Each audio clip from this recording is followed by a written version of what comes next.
हर चीज़ उलमा पर नहीं छोड़ना चाहिए। उलमा को तकरीर करा रहे हैं सुबह से, अजय भाई सामने बैठे मुस्कुरा रहे हैं। जनाब अजय रजा ज़ैदी साहब से गुजारिश है कि वो आ जाए,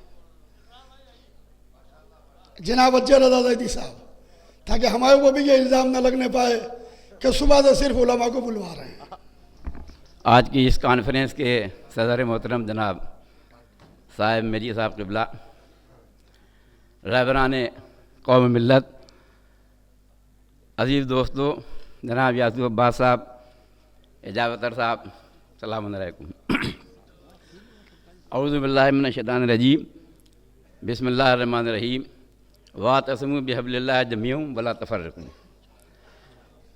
एक तारीख़ हमारी कौम की जो बचपन से हमने सुनी, जनाब गफ़रा महाब अल्लाह मकामा, उसके बाद 20वीं सदी की शुरुआत जनाब नासरुल मिल्लत अलैहि रहमा अली ज़हीर साहब, वो विरासत जब आगे बढ़ी तो हिंदुस्तान की आज़ादी के साथ जो ऑल इंडिया शिया कॉन्फ्रेंस बनी हुई थी, उसके असर और रसूख आहिस्ता आहिस्ता कम होते चले गए और एक वक्त ऐसा आया कि अब वो ढूंढे से भी नहीं मिलती। जब ऑल इंडिया शिया कॉन्फ्रेंस बनी थी, जब ही जमीयतुल उलमा हिंद भी बनी थी, लेकिन आप देखते हैं कि आज जमीयतुल उलमा हिंद का वजूद किस कदर है कि न सिर्फ हिंदुस्तान बल्कि पाकिस्तान और बांग्लादेश सब जगह छाई हुई है। लेकिन उसके पैरेलल जो हमारी ऑल इंडिया शिया कॉन्फ्रेंस थी, उसका वजूद कहीं दिखाई नहीं पड़ता। वो चीज़ जो ख़त्म हुई थी 2004 में ख़तीब अकबर जनाब मिर्ज़ा मोहम्मद असर साहब क़िबला के कोशिशों से एक बार फिर वो चीज़ वजूद में आई और जो कौम में तफरीक थी, लोग बिखरे हुए थे, वो फिर एक जगह जमा हुई। मैं आज के इस सेशन में मुबारकबाद देता हूँ जनाब यासूफ अब्बास साहब को कि उन्होंने अपनी मेहनत से, वैसे तो सभी लोग शामिल हैं, लेकिन ख़ास तरीके से उन्होंने पर्सनली बुलावा दिया और हम लोग लब्बैक कहते हुए यहाँ पर हाजिर हुए। 2-3 मिनट का मैं वक्त लूँगा। एक मसला ये आता है कि पढ़ाई का, एजुकेशन पे हम लोग ज़ोर देते रहे हैं, लेकिन जो हमारी पढ़ाई है वो सिर्फ इसमें है कि नौकरी मिल जाए। नौकरी भी ज़रूरी है, लेकिन इस्लाम के ऊपर जो सबसे बड़ा एहसान है वो जनाब खदीजतुल कुबरा का है। अगर वो न होती तो तबलीग को इतना ज़ोर न मिल पाता। लिहाजा तिजारत भी हमारे यहाँ होना चाहिए। तिजारत के बग़ैर नहीं बढ़ सकती। और तिजारत के लिए मैं एक छोटी सी बात बताऊंगा 1 मिनट की, कि ट्रेन में हम लोग जा रहे थे, एक सरदार सिख भीख मांगता हुआ आया और उसने कहा कि हमें भगवान के नाम पे पैसे दे दो। दूसरा एक सिख बैठा हुआ था, उसने उस सिख को डांटा और कहा कि खबरदार, अगर तुमने भीख मांगी और हमारी कौम को बदनाम किया।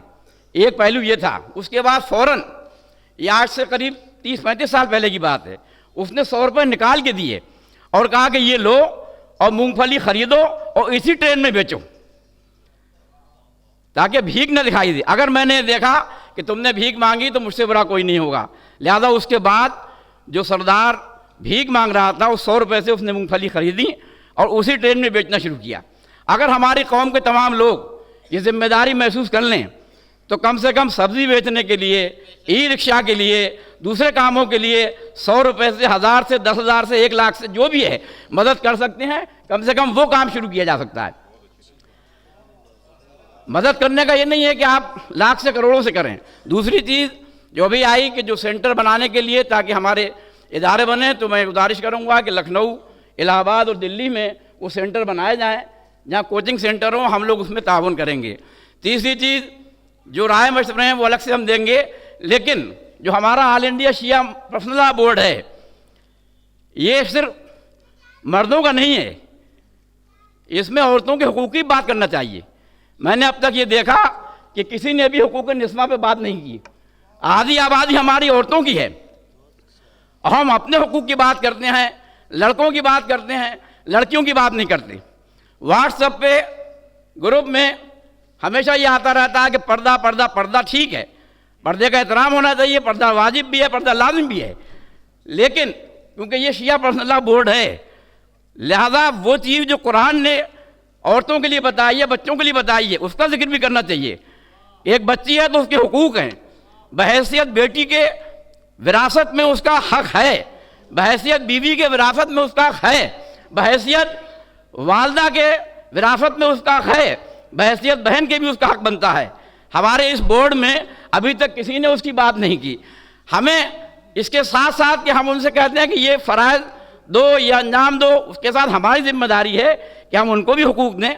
और जैसे पैरेलल मदरसे लेडीज़ के लिए बन रहे हैं, ऐसी उनको भी जो हमारी सीरत है अम्मा की और उस घराने की औरतों की, उन पर अमल करते हुए उनको भी मजबूत बनाएं। जब तक कि हम मर्दों के साथ औरतों को मजबूत नहीं बनाएंगे, हमारी आधी कौम जो है वो बेकार रहेगी। लिहाजा मेरी गुजारिश है कि उनके लिए भी काम किए जाएं और शिया पर्सनल लॉ बोर्ड जिस मकसद के लिए बना है, अल्लाह उसको कामयाब करे। और हम लोग हर तरीके से दाम में दरम में सुखन ताउन करने के लिए तैयार हैं। सरपरस्ती आपकी मौजूद है और अल्लाह ने हमें एक हिदायत दी है, आपकी रहबरी दी है, हमें आपकी रहबरी पर फ़ख्र है। और हम अपने कौम के बच्चे को ये गुजारिश करेंगे कि मजबूत हो, ताकि हम इस आयत को अपने अंदर ढाल सकें कि वला तहसबन रज़क़ून।